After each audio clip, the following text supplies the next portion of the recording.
Well, hello once again.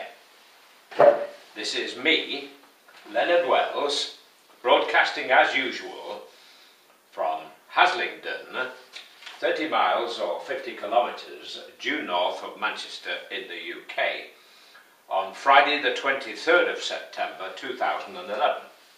This is number 7 in my series, The United States of Europe, which is my dream. And today, we've been going through, as you know, alphabetically, the 27 current countries which currently comprise the EU. And last time we looked at the Czech Republic, and today we're going to look at Denmark. Most English people, when you say Denmark, think of Danish bacon.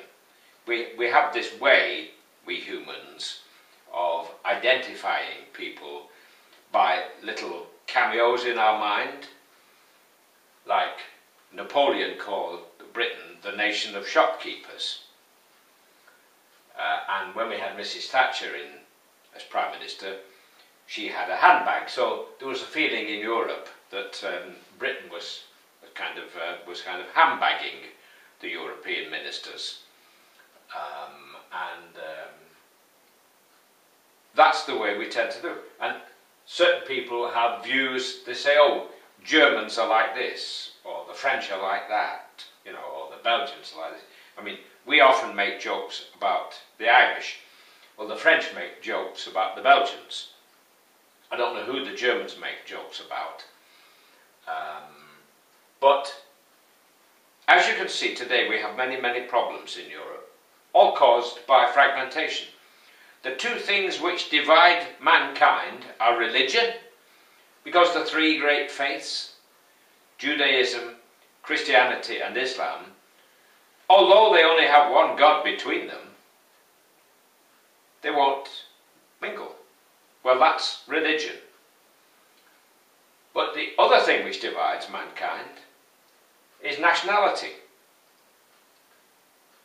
And this is why the United Nations is almost powerless, because everybody who goes there identifies themselves as separate from everybody else. And as you can see today, they're talking about Palestine wants to become a state. Many people support that, but the Americans say no. And for some strange reason, the United States has the ability to stop these things happening, like Russia does, and Britain, the Security Council, as it's called. Well, that's no way to run a democratic institution, is it? Now, the EU, the 27 countries which currently comprise the EU, never mind the others I would like to see join, like Turkey and maybe the Ukraine and the rest of the Balkan states. The GDP of these 27 countries is almost as great as China and the USA combined. So they're small fry by comparison to Europe. That puts things into perspective. So I'm going to come back down to earth now. We're going to talk individually about these individual countries. But Denmark is only apparently a small country. But in the 9th and 10th centuries, it ruled the whole of Scandinavia, this huge, vast area. And we've had wars with Denmark in the past. Yes, we've fought everybody, one time or another. We're quite a warlike race, really. We seem to glorify it. Remember what Churchill said? "Jaw is far better than war. That's what Churchill said. And Churchill was very much in favour of the United States of Europe, as was President George Washington, the first President of the United States, and Victor Hugo, and many, many more, and Napoleon. In fact, the guy who brought it about was Adolf Hitler, really. Not by forcing it on us, but by the opposite, by making us want never to let somebody like him rule the world again, or try to rule the world again. Now, coming up to date, Denmark, a very industrious nation. They've got a very, very effective economy. Very good social services set up there. They've recently, the possibility of having a woman Prime Minister has come to pass, and that might happen soon. But one of the things which lifts my spirit when I think of Europe as a whole, as a United States, and not as individual countries, is that when you think big, you stop thinking it of people as foreigners, but as fellow members of the human race. And this is the wonderful thing about, for example, the Schengen Agreement. When we trust each other's borders to be our borders, and you can fly all around Europe without needing to show a passport, except when you come back into England. Well, of course, we won't join Schengen for all kinds of poppycock reasons, balderdash and piffle and all that. What I'm coming to is, they recently, in the year 2000, finished a great bridge across the Øresund Strait between Copenhagen and Malmö. Copenhagen, capital of Denmark, and Malmö, one of the great big cities of Sweden. And between the bridge is a road and rail bridge. Part of it's in a tunnel, and then it goes to a little island in the middle, and then it's a big bridge. Biggest railroad bridge in Europe. And it's an incredible accomplishment. And between that and these other points where roads cross, the whole of Europe can now go all the way to Moscow, around Scandinavia and Finland, to St. Petersburg and then to Moscow. Of course, we can obviously go this way, but now you can take a train from Brussels and you can go all the way to St. Petersburg, certainly to Helsinki by train, and almost to the Arctic Circle. Incredible, really. But this is what happens when you think big. Huge things can come to pass. We can have 2,000 years of peace, in which we just continuously improve things. Don't just keep going so far and then having a big war and knocking ourselves back. The Americans spent billions bombing Germany flat during the war, and then had to spend billions under the Marshall Plan to rebuild it. And look what happened after the war. We had the Cold War for 30 odd, 40 odd, 50 years nearly.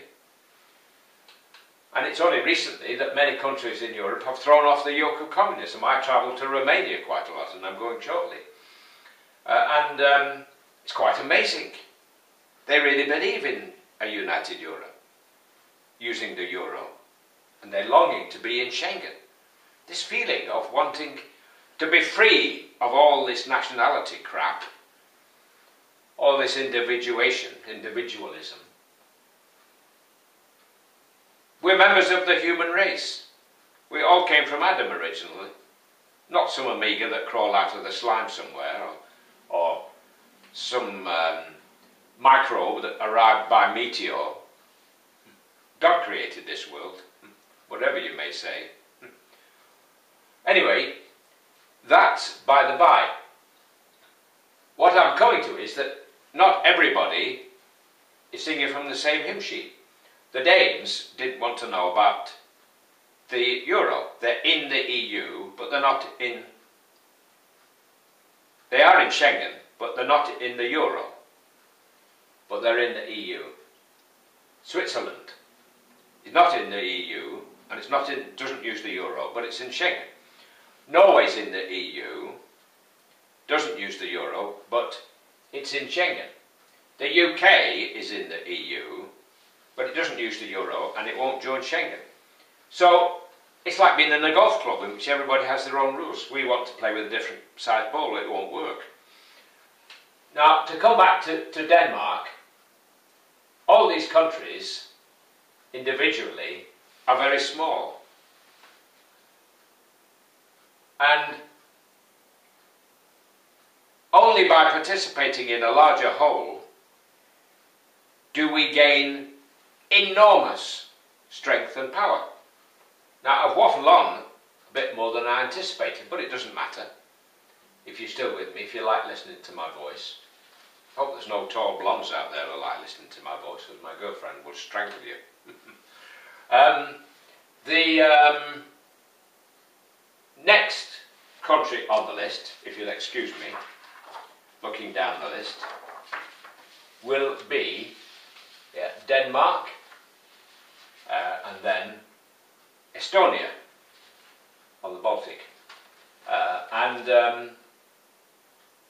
I hope you're beginning to see a bigger picture than just seeing everything through our own eyes from here in this country.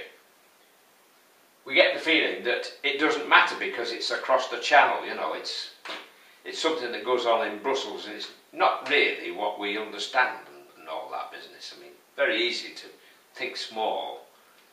You know, people in HASLINGDEN don't really think much of the people in Ropstall, and so it goes on, and the people of Scotland want to be separate from the rest of England. Oh, think big.